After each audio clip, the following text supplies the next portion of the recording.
no Evangelho segundo João, capítulo de número 14, versículo 6 até o de número 11, que diz assim. Eu vou estar lendo só, e a igreja vai estar acompanhando. Diz assim o texto sagrado: disse-lhe Jesus: eu sou o caminho e a verdade e a vida. Ninguém vem ao Pai senão por mim. Se vós me conhecesseis a mim, também conheceríeis a meu Pai, e já desde agora o conheceis, e o tendes visto. Disse-lhe Filipe: Senhor, mostra-nos o Pai, o que nos basta.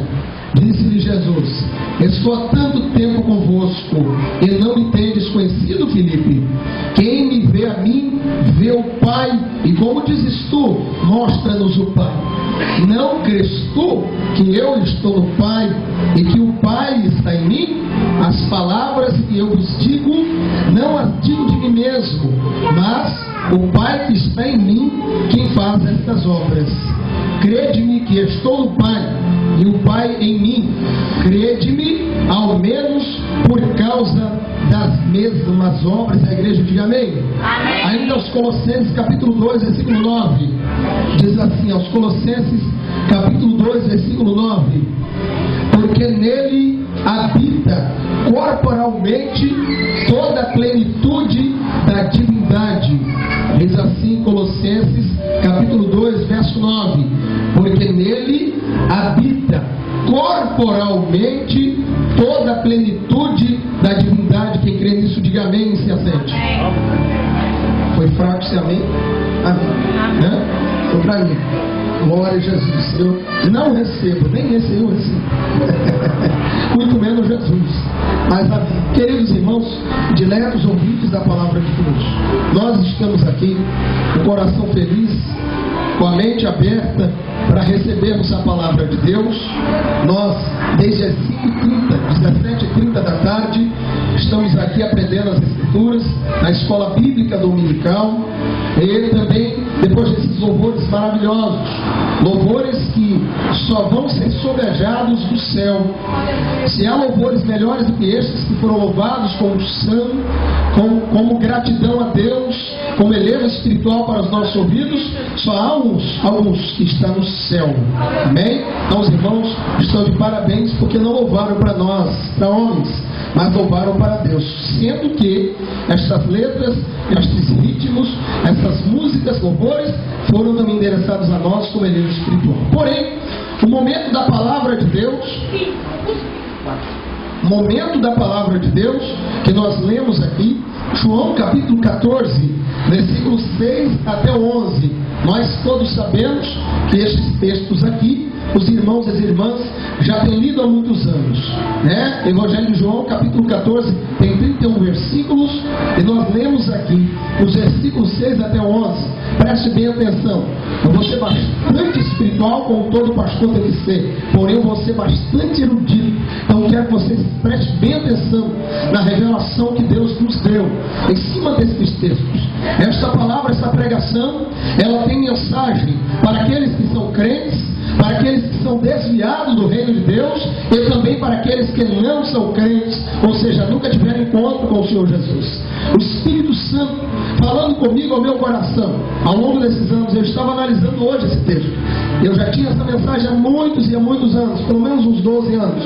Porém, agora o Espírito de Deus aprovou e me permitiu pregar sobre esse assunto. Nós queremos falar sobre a divindade de Cristo. Estudos já foram ministrados. Eu mesmo, na classe de teologia, já ensinei muito. Porém, pregação não. Pois que esse assunto é um assunto muito sério. Veja bem, meus irmãos, no início da igreja primitiva, há mais ou menos 1980 anos atrás, calculadamente. Pois que nós sabemos que Jesus, ele nasceu mais ou menos no ano 2 depois de Cristo. Nesse período Jesus viveu 33 anos na terra, 33 anos e meio, e apenas 3 anos e meio de ministério. Nós sabemos que João capítulo 1, versículo 1 até o 3 diz que o verbo era Deus, e o verbo estava com Deus. O texto deixa bem claro, esse era Deus não é no sentido de desmerecendo Jesus. Nós sabemos que a palavra de Deus no Novo Testamento foi escrita em grego. Preste bem atenção, preste bem atenção. Aqui está o segredo dessa pregação. Preste bem atenção no que Deus revelou. Talvez os livros todos que foram escritos depois dessa mensagem. Porque nós encontramos erros gravíssimos na teologia que tem sido pregada hoje. Nós encontramos erros gravíssimos nas pregações que têm sido ministradas pelos grandes pregadores, pois que não entendem sobre a divindade de Cristo. Por exemplo, o termo trindade, isso não tem na Bíblia. Olha, preste atenção, eu estou tirando a trindade do texto teológico, mas você nunca vai encontrar na Bíblia o termo trindade. Procure que você não vai achar. Não há na Bíblia. Porém, a Bíblia nos deixa bem claro sobre Pai, Filho e Espírito Santo. E é sobre isso que eu quero pregar. Agora preste bem atenção. No início da igreja, a igreja do Senhor estava permeada por gregos, por filósofos, também permeada por romanos, cada um com a sua cultura, com o seu sentimento, com o seu pensamento, com a sua filosofia de vida, com as suas ideias. Que é a filosofia, pastor? Pensamento. Para preste bem atenção, a Palestina, ela era dominada culturalmente pelas escritas e os pensamentos filosóficos de Platão, Sócrates e Aristóteles. São filósofos da Grécia. Convicta nisso, querendo ou não, os escritores do Novo Testamento foram influenciados pela filosofia grega. Isso é forte. Foram influenciados. Até alguns anos da igreja primitiva, eles estavam ensinando corretamente a palavra de Deus da forma como saiu dos lábios do Senhor Jesus. É por isso que as pessoas que me conhecem de perto sabem que a nossa doutrina, a nossa teologia, o nosso ensino, a nossa pregação é diferente, sim, porque nós pregamos e ensinamos da mesma forma como saiu dos lábios do Senhor Jesus, sem tirar e sem acrescentar. É por isso que a nossa igreja, ela não é melhor, porém é diferente, porque nós obedecemos o texto do jeito que ele é. Nós não mexemos no texto sagrado, nós não tiramos a interpretação do texto, é o que está escrito. Não é a minha elucidação, não é o meu pensamento, não é a minha filosofia. Se eu fosse fazer a minha filosofia, o ensino da palavra do pastorado seria uma desgraça espiritual, seria um pensamento meu. Mas a palavra de Deus não é uma filosofia humana, é uma filosofia do céu, é o pensamento de Deus transformado em escritos e colocado no pergaminho e no papiro. Porém, a igreja primitiva, os irmãos, até os idos dos anos 150, 200 depois de Cristo, a igreja começou a receber influências, porque até o ano 55 a 58 a igreja não tinha nenhum pergaminho escrito da Bíblia, porque tudo era passado oralmente, tudo era passado pelos apóstolos através da pregação oral, do ensino falado, pregado. Não tinha nada escrito. O primeiro livro do Novo Testamento, o epístolo a ser escrito, foi o 1 Tessalonicenses, e quem escreveu foi o apóstolo Paulo. Não foi os evangelhos que foram os primeiros livros ou escritos do Novo Testamento. Foi 20 anos, 25 anos depois de Jesus ser assunto elevado aos céus, é que escreveram, colocaram no papiro os escritos do Novo Testamento.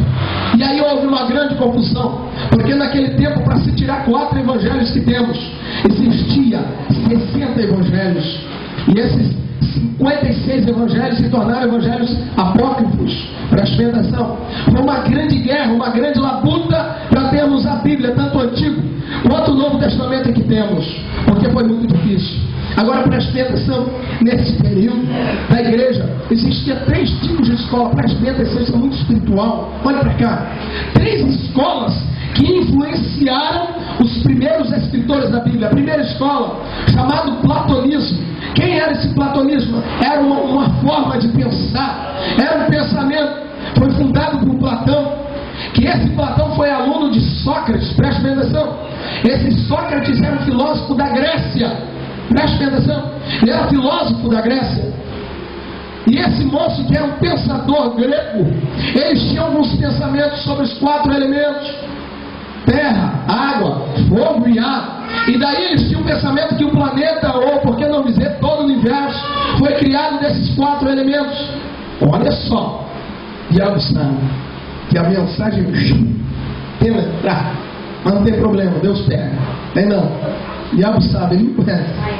Então, os 4 elementos que eles pensavam que o universo seria criado disso, como eles também pensam, a filosofia pensa que nós fomos criados desses 4 elementos.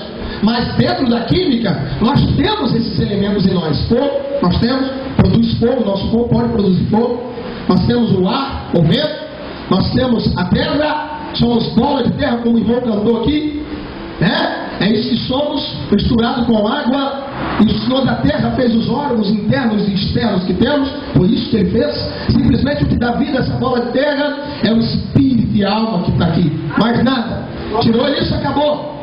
Eles estavam pensando então que todo o universo era formado, e esse Platão era aluno desse tal de Sócrates. Também na época dos israelitas, ou por que não dizer, na época dos judeus, dos apóstolos, dos primeiros escritores, tinha uma outra escola chamada aristotelismo, fundada por Aristóteles. Esse Aristóteles, ele era aluno de Platão, e ainda tinha outro, estoicismo, que era fundada por Zeno. Tudo isso 230, 300 anos antes de Cristo. Presta atenção, cuidado com as pregações que têm surgido por aí, falando sobre o nosso Cristo, falando que Jesus tem um povo agnosticismo, que fala que Jesus, ele não era homem, ele era só Deus. Outra parte, outro extremo diz não, ele só era homem, não era Deus.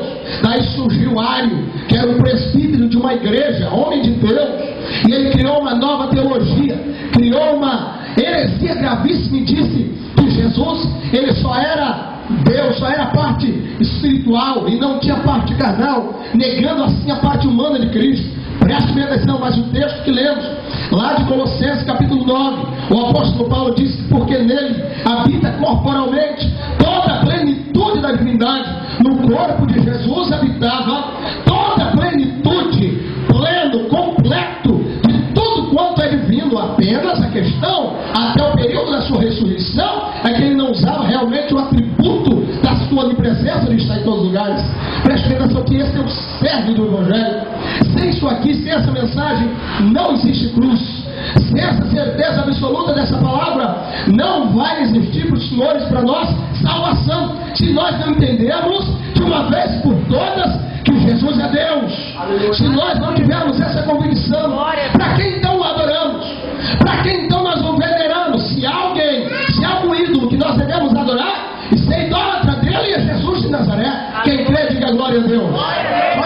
Mas como você vai crer? Como você vai adorar alguém se você não tem certeza se ele é Deus mesmo? Você nunca ouviu, nunca apalpou. Como é que é isso? Como é que você vai pregar? Como é que você vai viver acerca disso? E se alguém te inquirir, me prove na Bíblia que Jesus é Deus, me prove.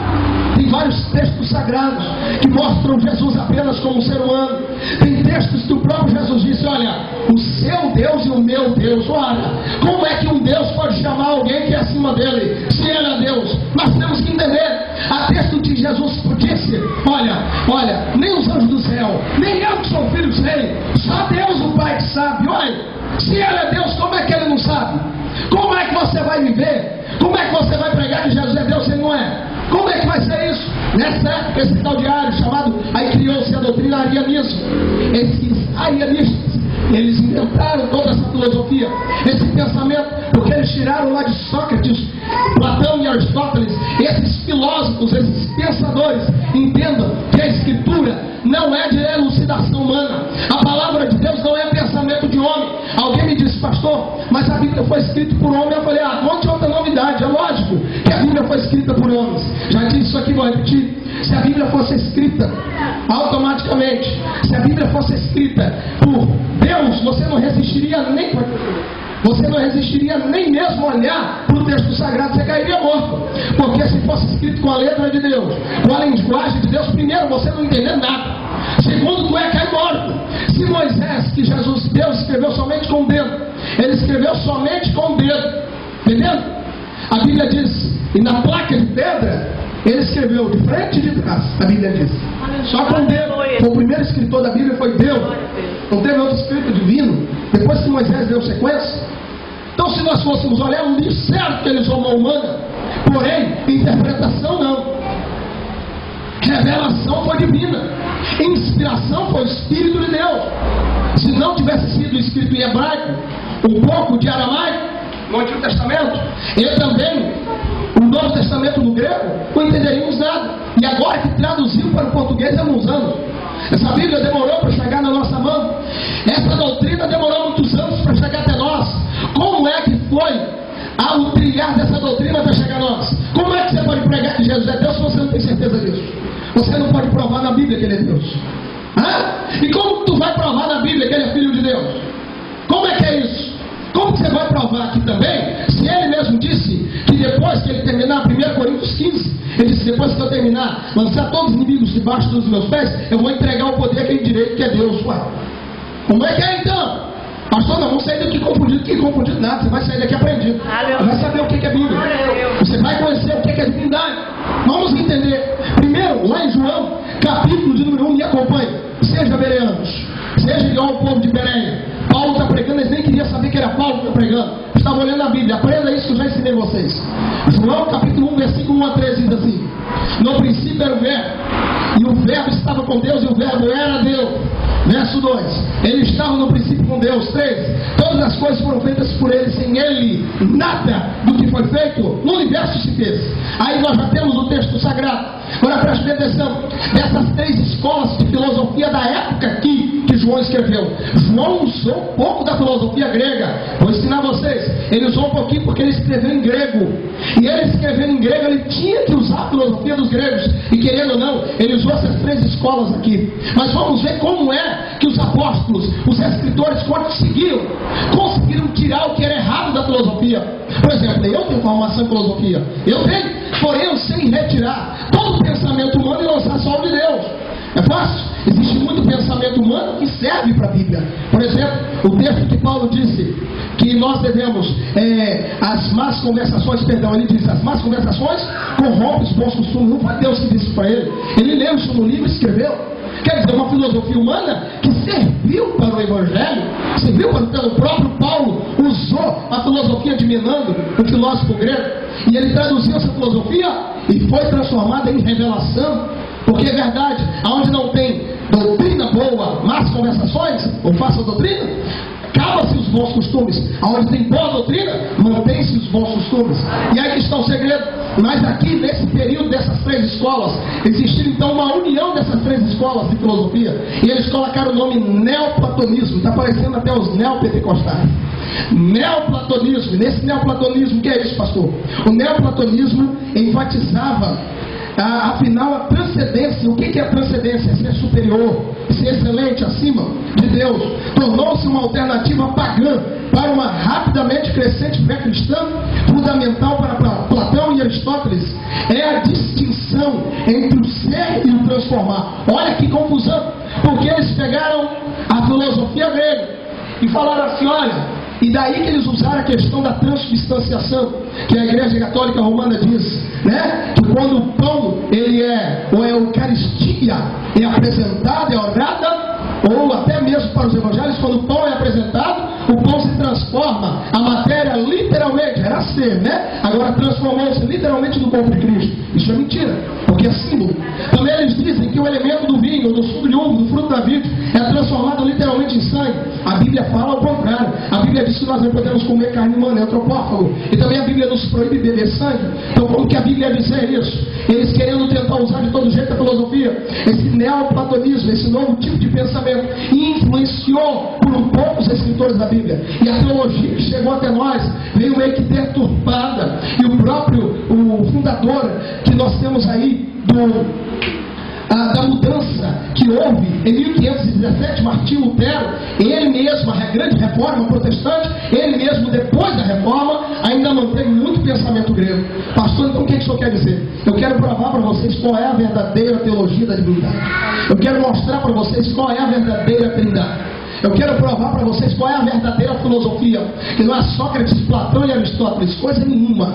É o pensamento divino. Paulo disse que nós temos que ter a mente de Cristo, o pensamento de Cristo, a filosofia de Cristo. Mas dentro disso, eu achei interessante anotar isso, para que não me perdesse aqui. Olha só, isso tem nada a ver com revelação, isso é escrito. Nada de revelação, a revelação está aqui, ó. Olha só.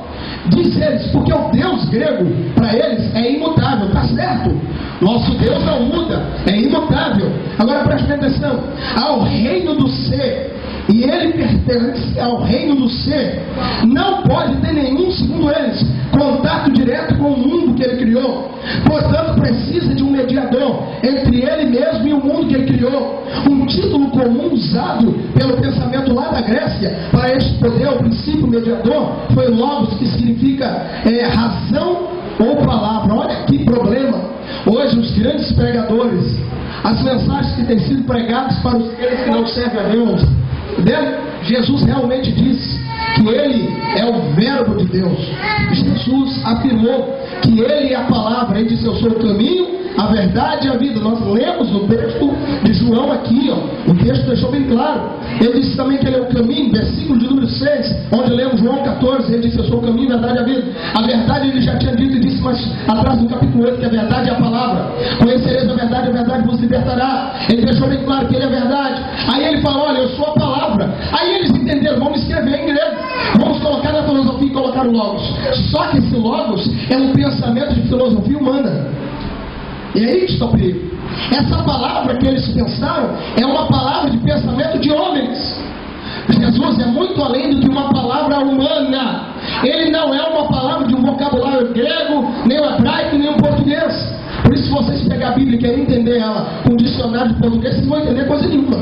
Ela foi escrita em português, foi escrita em grego no Novo Testamento, no Antigo, em hebraico. Como você pode dizer que entende, além da inspiração divina, sobre de Bíblia, se você não tem conhecimento dos originais? E aí que está a questão da fé, de acreditar, de crer piamente que Jesus é o Senhor. A Bíblia continua dizendo, e os pensamentos dos gregos também dizem, eles diziam assim: o pensamento grego era predominantemente negativo sobre o mundo. Ele é temporal, segundo eles, imutável, feito por uma deidade inferior. Olha que confusão. Eles dizem, e para isso houve uma grande confusão para esse evangelho chegar à nossa mão. Para essa palavra, para nós podermos pegar os microfones hoje em dia, em praça pública, escrever os livros e chegar para o pecador e falar para ele: olha, aceita Jesus, porque Ele não é apenas o Messias, o enviado, Ele não é apenas o Salvador do mundo, Ele não é apenas que morreu na cruz, Ele é o próprio Deus. Isso é muito sério. Como você vai pregar isso se você não tem conhecimento sobre esse assunto? Ou você não sabe provar? Vamos agora para a prova, pastor. Vamos contrastar. Primeiro, eles disseram que o Deus que criou esse mundo é inferior. A Bíblia falou o contrário. Em João capítulo 1, deixa bem claro no versículo 3, que tudo foi feito por Ele e nada do que foi feito foi sem Ele. Ele fez tudo. A Bíblia deixa bem claro que Ele é o Verbo, e isso é o Logos, é a palavra, Ele é a razão, pastor. Então o que isso quer dizer? O que eu quero dizer? Que Jesus, Ele é a razão de Deus. Que é isso, pastor? Sério? Ele é a palavra de Deus. Alguém fala: Ele é a palavra. Lá no céu tem 2, 3 tronos. Nós temos que seguir a quantos deuses? A Deus A, Pai, a Deus B, Filho, a Deus C, Espírito Santo? Não, é um Deus. Quando tu chegar no céu, tu não vai ver 2 C, é um C só. E aí está o problema. Quando a Bíblia deixa bem claro aos hebreus que Ele foi levado às alturas e se sentou à destra, à direita da majestade, esse texto é muito sério. Isso não está querendo dizer que pegaram um outro tronco e colocaram do lado direito de Deus, não. Olha que problema, porque senão nós vamos acreditar em 2 deuses, senão nós vamos acreditar em 3 deuses. Isso é mentira, porque só existe um. E aí que está o segredo. E eles disseram assim, eles dizem: olha, o Deus que é imutável, segundo a filosofia dos gregos, não podem se misturar com aquilo que é mutável. Ou seja, o Criador não pode se misturar com a criatura. O Criador do mundo, do planeta Terra, não pode se misturar com o planeta Terra. E daí eles pegaram uma doutrina muito forte. Disseram: olha, nós não podemos. Por isso que na época de Jesus não acreditaram que Ele era Deus. Muito pegaram em pedra para o matar quando Ele disse: eu e o Pai somos um. Quando Filipe perguntou para ele, aqui no versículo, João capítulo 14, vamos para a Bíblia, versículo 8, disse-lhe Filipe: Senhor, mostra-nos o Pai, o que nos basta. Versículo 9, disse-lhe Jesus: eu estou há tanto tempo convosco e não me tens conhecido, Filipe? Quem me vê a mim, vê o Pai. E como dizes tu, mostra-nos o Pai? Agora que entra o grande segredo.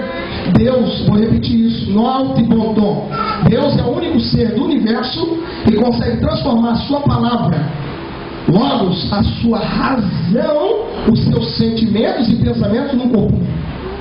É o único. É o único. Você não consegue transformar as suas palavras em um corpo humano, ou em um espírito e uma alma. Porque na nossa cabeça até hoje ficou aquele pensamento assim: olha, nós aprendemos, Deus Pai é distinto de Deus Filho, Deus Filho é distinto de Deus Espírito Santo. Se há distinção, não são iguais. Então como que é a Trindade? Não há distinção. Se Ele mesmo disse que Ele, o Pai e o Espírito são um, como é que o credo das denominações evangélicas e até mesmo do catolicismo diz que eles são distintos? Eles não são distintos, eles são os mesmos,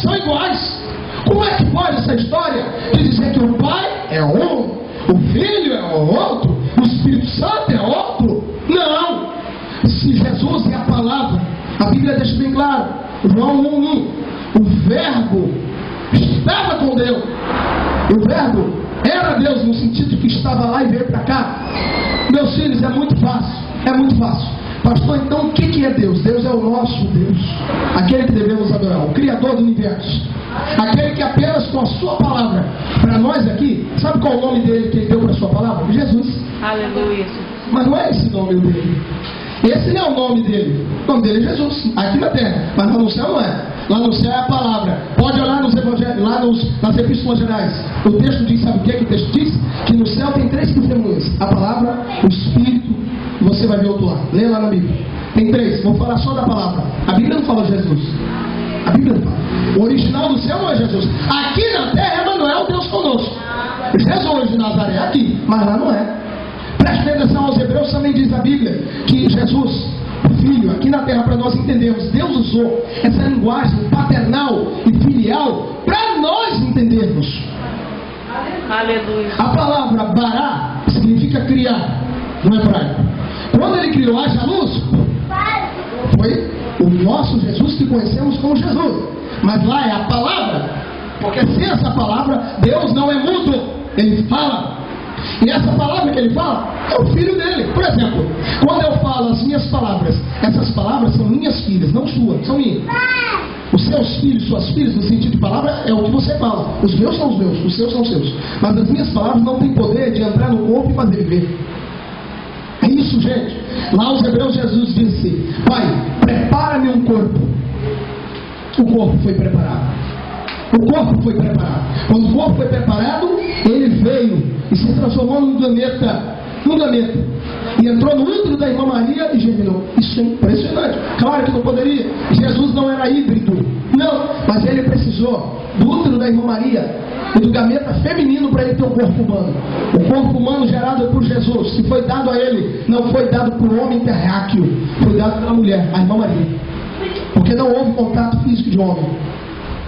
A parte divina, espírito e alma, que incorporaram no corpo, que foi gerado pelo útero da irmã Maria, pelo gameta dela, tem nada a ver com o homem aqui na terra, gameta dela, da irmã Maria, e também o sangue dela que gerou o corpo para ele.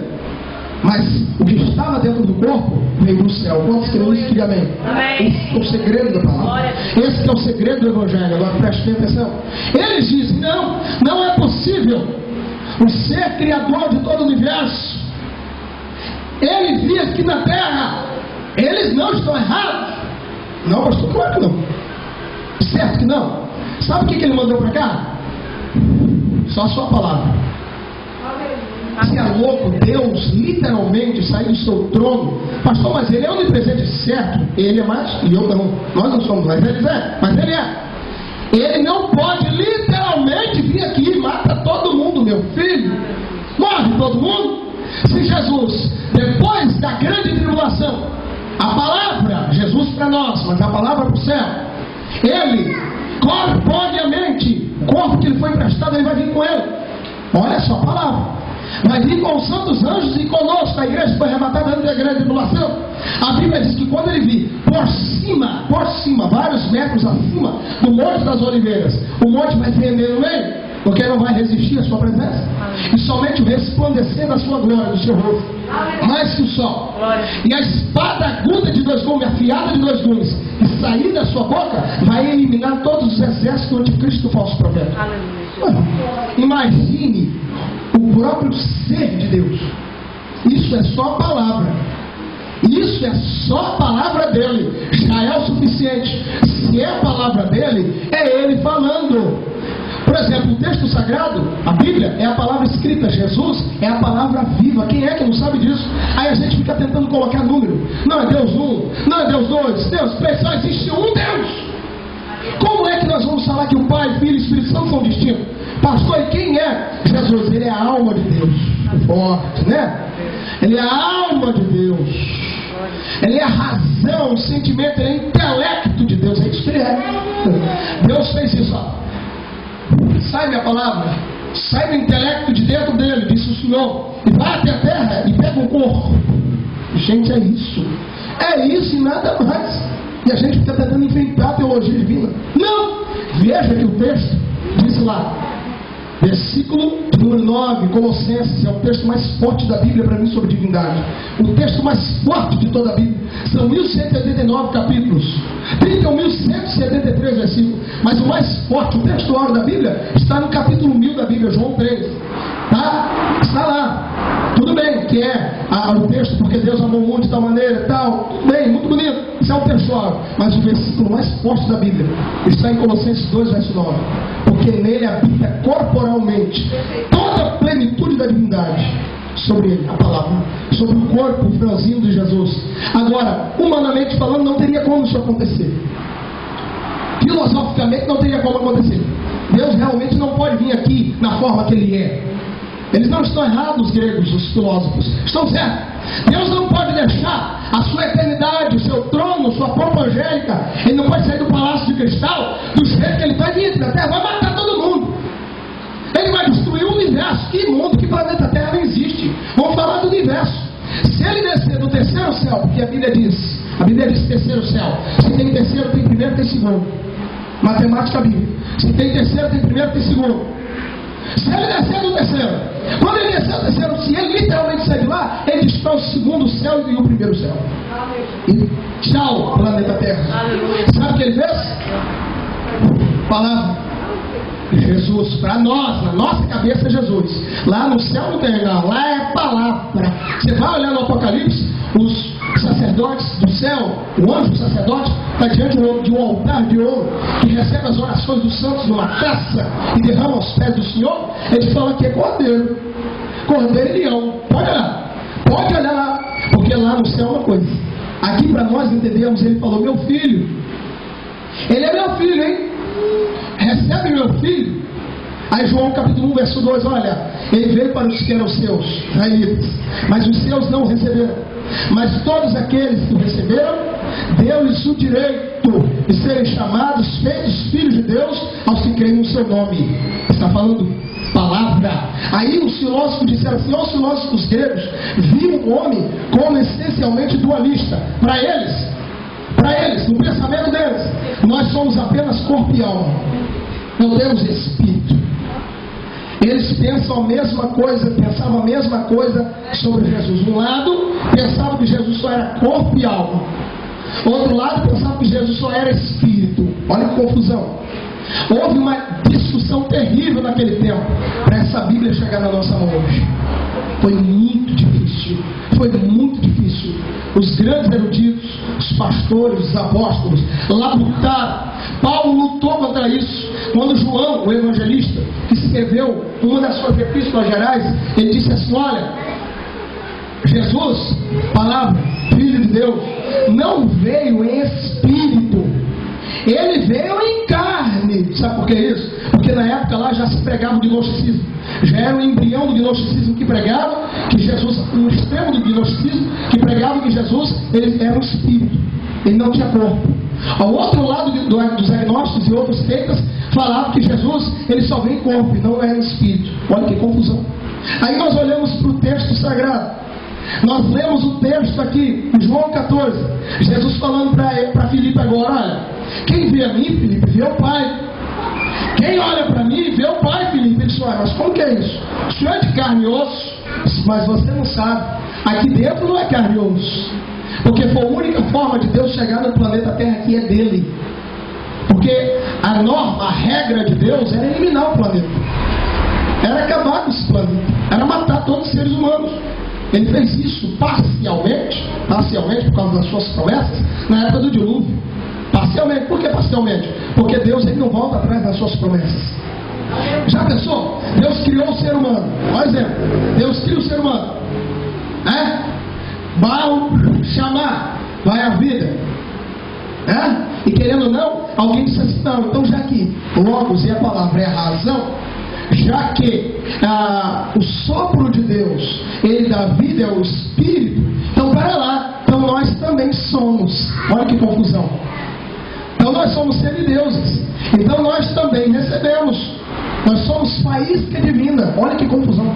Eles dizem, o corpo é apenas matéria, mas a alma é uma faísca divina. Olha que filosofia neoplatonista perigosa. E é o que está até hoje. Não, os pregadores você vê pregar. Eles pegam assim, não, porque nós temos parte divina em nós. É muito perigoso pregar isso, gente. Tem que saber para falar sobre esse assunto. Se há alguma parte divina em nós, é apenas um fôlego de vida. Só isso. É isso que nos deu o fôlego. O restante, Ele nos deu também. Mas isso não faz parte dele, que Deus ele depende disso para ele viver. Primeiro, qual é a vida de Deus? O Espírito Santo. Sem Espírito Santo, Deus não existe. É isso, pastor? Claro. Porque é a parte mais íntima de Deus. Espírito de Deus. O que dá vida ao homem? O Espírito do homem. O que dá vida a Deus? O Espírito de Deus. Sem o Espírito de Deus, Deus não vive. Ele morre. E na década de 60, proclamaram a morte de Deus. Começaram a pregar sobre esse assunto. Começaram a falar sobre esse assunto. A filosofia grega voltando à pregação. Os nossos pastores assembleianos lutaram como nunca, para que isso voltasse ao normal. Que a primeira igreja pentecostal no Brasil é a Assembleia de Deus. E a nossa teologia é forte. Nosso conhecimento é forte. Não somos melhor que ninguém. Mas nós somos a única igreja, segundo até o próprio pastor batista tradicional. Ele disse isso: olha, eu tenho muito que sentir, mas nós estamos virando o milênio. E a única igreja que é parecidíssima com a igreja primitiva, disse ele, não é a minha, é a Assembleia de Deus. Ele mesmo escreveu disso. Agora preste bem atenção. Nós que temos a unção do santo, temos a inspiração divina, mesmo que seja comum, uma inspiração divina comum, não para escrever a Bíblia. Nós temos que entender, sair daqui entendidos, que Deus é o Pai, só existe um Deus. Aleluia. Jesus, o Filho, é a palavra, é a razão divina, é a alma de Deus, são os sentimentos de Deus. O Espírito Santo é o que dá vida para Deus viver. Para Ele, Deus não precisa de respirar como eu e você respira. Ele é eterno. Assim como o Espírito Santo é eterno, alguém consegue, não sei como consegue dividir. O Espírito Santo de Deus não se divide, o Espírito Santo de Deus. E aí cremos, e alguns credos saíram e disseram: olha, há uma diferença. O Pai é distinto do Filho. O Filho é distinto do Espírito Santo. Distinção fala de diferença. E eles não são diferentes, são iguais. Quantos estão aqui para adorar Deus Pai, Deus Filho, Deus Espírito Santo? Levante a mão e dê glória a Deus. Porque se Ele é Deus, a palavra dele, se é dele, é Deus também. Para Deus viver, precisa do Espírito Santo. Então o Espírito Santo é Deus, porque sem o Espírito Santo Deus não existe. Gente, é isso. Simplesmente o corpo de Cristo habitou dentro daquele corpo, daquele invólucro. Só Deus para entender isso, como que o corpo. Olha só, por que o corpo de Cristo resistiu à presença da plenitude da divindade? Sabe por quê? Porque não houve contato físico carnal de homem. Se houvesse contato carnal de homem, não daria certo. Aquele corpo ia explodir. Não resistiria à morada ou habitação divina. Pastor, e o Espírito Santo que mora em nós? Cessa um pouquinho, meu filho. Eu não sei como esse milagre acontece com a gente. Eu não sei. Como é que pode? Preste atenção comigo. O Deus Todo-Poderoso, a parte mais íntima de Deus, aleluia, habitar dentro desse corpo feio, meu, igual ao céu. Aleluia. Somos pecadores, ruins, encordados. Não temos nenhuma condição. Éramos merecedores do inferno, do lago de fogo. E o próprio Deus, o Espírito de Deus, por isso que a Bíblia diz: se você pecar contra o Pai, olha só o que a Bíblia fala, tem perdão, filho perdoa. Se você pecar contra o Filho, palavra, Jesus, o Espírito Santo te perdoa. Mas se pecar contra o Espírito Santo, você vê, rejeita ele. Pastor, rejeitar o Espírito Santo é o quê? Uma das primárias sobre rejeitar o Espírito Santo é rejeitar a ação dele na sua vida. Você está blasfemando contra ele. Você está rejeitando. Tem gente que fala: é quando a pessoa zomba, ou quando a pessoa duvida que o Espírito Santo está agindo. Nem sempre. Vocês são alguns, aqui tem algumas pessoas que zombavam da ação do Espírito Santo. O que vocês estão fazendo aqui na igreja? O que o nome de vocês está escrito no livro da vida? A blasfêmia não é só isso, não. A blasfêmia é rejeitar a ação do Espírito de Deus. E ele encontrou esse invólucro no meio do seu. Tínhamos nenhuma condição de receber a morada, não é nem visita, meu filho. Ele mora em nós, ele habita em nós. Agora, não, tome cuidado. Nunca vai pregar que em você habita corporalmente toda a plenitude da divindade, porque não habita. Em nós não habita toda a plenitude da divindade. Nós não temos. O único que recebeu toda a plenitude da divindade foi Jesus de Nazaré. Quantos podem glorificar a Deus por isso? Fechando o texto, olha o que a Bíblia diz. Versículo de número 1, João capítulo 1. verbo. Palavra, logos, razão. E o verbo, palavra, estava com Deus. Claro, estava dentro dele. Onde estava Jesus? Estava dentro de Deus. Ele é a palavra de Deus, meu filho. Estava no coração de Deus. E o verbo era Deus. Olha aí o texto. Esse era que ele estava lá. Aí depois que ele veio para cá, tá vendo? Só que esse verbo, ele pode estar em todo lugar. Pastor, então quer dizer que quando Jesus, humanamente falando, veio aqui para a terra, Deus perdeu o poder da fala? Claro que não. Isso é outra filosofia grega. Deus não ficou mudo. Olha, a minha palavra foi até na terra 33 anos e meio. Então, 33 anos e meio Deus ficou mudo. Não. Tá, irmão? Deus é o único ser que pode mandar a sua palavra ir para um lugar muito distante, como é o terceiro céu para cá, e ainda continuar falando. Se você perdeu o poder da fala, já era. O grande segredo do Evangelho está nesses textos. O grande segredo da salvação é entender sobre isso, que Jesus é muito além do que a palavra. Ele é a própria alma de Deus. Ele é os sentimentos de Deus. Isso é muito sério, porque se você diz que você serve a Deus, você diz que você obedece os mandamentos, ele diz: olha, vocês são meus amigos se fizer o que eu mando vocês fazerem. Se você não fizer o que Jesus manda, então você não tem parte com Deus. Você não tem parte com os sentimentos e os pensamentos divinos. A filosofia divina. E o versículo 2 diz: ele estava no princípio com Deus. Verso 3 fechando. Todas as coisas foram feitas por ele, e sem ele nada do que foi feito se fez. O universo, pensa comigo, vamos colocar aí milhões de anos, calculadamente. Claro que a ciência não consegue calcular, porque isso é atemporal, não existe tempo para marcar. Quantos milênios? Deus tem eternidade passada, ele é eterno no presente e é eterno no futuro. A Bíblia diz: Jesus Cristo é o mesmo ontem, hoje, eternamente, para sempre, meu filho. Para sempre. O texto é muito claro para entender. Quando você está entendendo a palavra, diga amém. E se coloca de pé. Deixar vocês com mais gostinho. Terça-feira, quem são os membros vem. Quem não é membro vem quinta-feira e domingo para a escola dominical. Então, nesse momento, irmãos, nós vamos orar.